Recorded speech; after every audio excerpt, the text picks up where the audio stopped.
Hey guys. In my previous video, I showed you how to create a Microsoft account using your personal email address. During that sign-up process, there actually isn't a step to set a password for the account.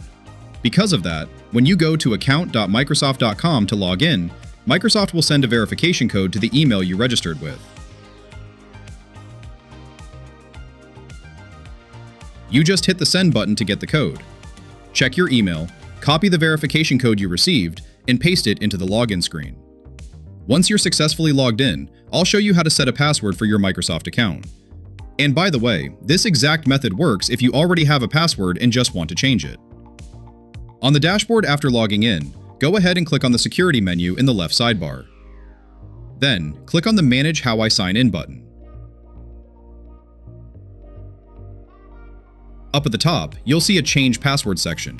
Just click on the Change link. Here, if your account doesn't have a password yet, just enter your new password and confirm it. If you already have an existing password, you'll need to enter that old password first, then type in your new one and confirm. Down below, there's an option that says, "Make me change my password every 72 days." If you check this, Microsoft will force you to update your password every 72 days. I don't really need that, so I'll leave it unchecked and click Save.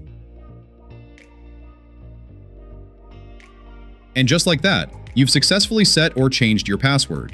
You can now sign out of your Microsoft account and log back in using your email and the brand new password you just created.